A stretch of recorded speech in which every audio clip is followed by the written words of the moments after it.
ചോദിക്കുന്നത് CPM-ന് ഇത്രയും സ്വാധീനമുള്ള ഒരു സ്ഥലം, പതിറ്റാണ്ടുകളായി നിങ്ങളുടെ കയ്യിലുള്ള പഞ്ചായത്തിന്റെ ഭരണം, നിങ്ങളുടെ രാഷ്ട്രീയ മേൽക്കോയ്മ എത്രയോ ഉള്ള പ്രദേശങ്ങൾ, പാർട്ടി ഗ്രാമങ്ങളെ പോലെ നിങ്ങൾ കൊണ്ടു നടന്നിരുന്ന പ്രദേശങ്ങളിൽ ഒരു സ്കൂൾ തെരഞ്ഞെടുപ്പിൽ ഒരു കുട്ടി മാറി ജയിക്കുന്നത് എന്തിനാണ് നിങ്ങൾക്ക് അസ്വസ്ഥത ഉണ്ടാക്കുന്നത്?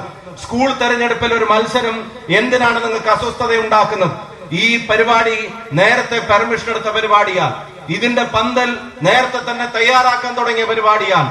ഇതിന്റെ പന്തലും ഇതിന്റെ ഒരുക്കങ്ങളും ഇതിന്റെ പ്രചരണങ്ങളും ഒക്കെ നടന്നുകൊണ്ടിരിക്കുമ്പോ ആ മെയിൻ റോഡിലൂടെ ഒരു വാഹനം, ഒരു അനൗൺസ്മെന്റ് വാഹനം കടന്നു പോകുന്നത് എന്തിനാണ് നിങ്ങളിൽ ഇത്ര അസഹിഷ്ണുത ഉണ്ടാക്കുന്നത്? ഒരു അനൗൺസ്മെന്റ് വാഹനമോ ആ വാഹനത്തിന്റെ ചുറ്റിലുമുള്ള ഒരു ഫ്ലെക്സ് ബോർഡോ പോലും നിങ്ങൾക്ക് അസ്വസ്ഥത ഉണ്ടാക്കുന്നുണ്ടെങ്കിൽ, നിങ്ങൾക്ക് അസഹിഷ്ണുത ഉണ്ടാക്കുന്നുണ്ടെങ്കിൽ അതിന്റെ അർത്ഥം മേപ്പയൂരിലെ ജനങ്ങൾക്കും തിരിച്ചറിവുണ്ട്. അതിന്റെ അർത്ഥം നിങ്ങൾ എന്തൊക്കെയോ മേപ്പയൂരിൽ ഭയപ്പെട്ടു തുടങ്ങിയിരിക്കുന്നു എന്ന് തന്നെയാണ് അതിന്റെ അർത്ഥം എന്നുള്ളത് തിരിച്ചറിയാതിരിക്കാൻ കഴിയില്ല. നിങ്ങൾ 6 പതിറ്റാണ്ട് കാലം കൊണ്ടു നടന്ന പഞ്ചായത്തിന്റെ ഭരണം, 60 കൊല്ലം നിങ്ങൾ കൊണ്ടു നടന്ന പഞ്ചായത്തിന്റെ ഭരണം, 60 കൊല്ലം നിങ്ങളെ ഭരണമേൽപ്പിച്ചതിന്റെ ഗുണം ഈ പ്രദേശത്തെ ജനങ്ങൾക്ക് കിട്ടിയെന്ന ബോധ്യം അവർക്കില്ലാതായി തുടങ്ങിയിട്ട് അതിനെതിരെ ഒരു മാറ്റം വേണമെന്ന് അവരാഗ്രഹിച്ചു തുടങ്ങുമ്പോ ആ മാറ്റം, ജനങ്ങൾക്ക് ആവശ്യമായ മാറ്റത്തെ ഏറ്റെടുത്ത് നടപ്പിലാക്കി കൊടുക്കേണ്ട ഉത്തരവാദിത്വം ഇന്ത്യൻ നാഷണൽ കോൺഗ്രസിനും ഇന്ത്യൻ യൂണിയൻ മുസ്ലിം ലീഗിനും ഐക്യജനാധിപത്യ മുന്നണിയുടെ പ്രവർത്തകരും ഏറ്റെടുക്കുമ്പോ, ആ മാറ്റത്തിന് വേണ്ടി ജനങ്ങൾ കാത്തു നിൽക്കുമ്പോ അതിൽ നടത്തുന്ന പ്രചരണങ്ങളോട് നിങ്ങളുടെ അസഹിഷ്ണുത മൂലം മണ്ഡലം കോൺഗ്രസ് കമ്മിറ്റി പ്രസിഡന്റിന്റെ കൈ തിരിച്ചോടിക്കാൻ ശ്രമിക്കുമ്പോ ഒരു കാര്യം, ഈ വേദിയിൽ നിന്നുകൊണ്ട് അപ്പുറത്താരുടെങ്കിലും കൈയൊടിക്കുമെന്ന് പ്രസംഗിക്കാൻ വന്നതല്ല ഞാൻ. പക്ഷെ ഈ വേദിയിൽ നിന്നുകൊണ്ട് പറയാം, നിങ്ങൾ ആ കൈയൊടിക്കാൻ ശ്രമിച്ചതിന്റെ കാരണം ഒരു തെരഞ്ഞെടുപ്പ് പരാജയത്തെ മുൻകൂട്ടി കാണുന്നതാണെങ്കിൽ അതിവിടെ സംഭവിച്ചിരിക്കുമെന്നുള്ളത് ഈ നാട്ടിലെ ജനങ്ങളുടെ ഉറച്ച തീരുമാനം തന്നെയാണെങ്കിൽ അതിനെ തടയാൻ ആർക്കെങ്കിലും സാധിക്കുമോ? രാഷ്ട്രീയത്തിൽ പ്രചരണം നടത്താനുള്ള അവകാശം ആർക്കും ഇല്ലേ?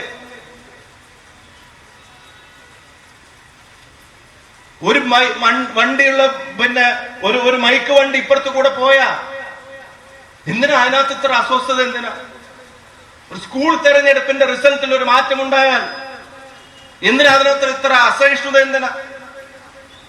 സ്കൂളിനകത്തെ തെരഞ്ഞെടുപ്പ് പോലും അട്ടിമറിക്കാൻ പാർട്ടി നിർദ്ദേശം അനുസരിച്ച് കുട്ടികൾ മത്സരിക്കുന്ന തെരഞ്ഞെടുപ്പ്, അതുപോലും ഒക്കെ അട്ടിമറിക്കാൻ ശ്രമിക്കുന്നതിന്റെ കാരണം എന്താ? കാര്യം എന്താ? പ്രിയമുള്ളവരെ, ജനങ്ങളുടെ പ്രതികരണങ്ങൾ ചില കാര്യങ്ങൾ പറയുന്നുണ്ട്. ഞാൻ ഒരു കാര്യം ഉറച്ചു വിശ്വസിക്കുന്നു, ഏറ്റവും വലിയ ശക്തി അത് ജനങ്ങളാണ് എന്നുള്ളത് ഒരാളും മറന്നുപോകണ്ട. സ്റ്റേറ്റ് എന്ന് പറഞ്ഞാൽ ഭരണകൂടമല്ല, പഞ്ചായത്ത് എന്ന് പറഞ്ഞാൽ പഞ്ചായത്തിന്റെ ഭരണസമിതിയും അല്ല, അതിന് നേതൃത്വം നൽകുന്ന പാർട്ടിയും മാത്രമാണ് എന്നുള്ളത് ആരെങ്കിലും ധരിക്കുന്നുണ്ടെങ്കിൽ അല്ല.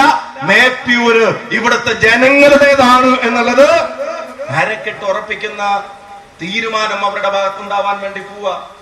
ഇവിടെ അഴിമതിയെ സംബന്ധിച്ച്, സ്വജനപക്ഷപാതത്തെ സംബന്ധിച്ച്, വേണ്ടത്ര വികസനമില്ലായ്മയെ സംബന്ധിച്ച്, ജനങ്ങൾ നേരിടുന്ന പ്രയാസങ്ങളെ സംബന്ധിച്ച് അതിന്റെ പ്രചരണങ്ങൾ ഇവിടെ നടത്തും.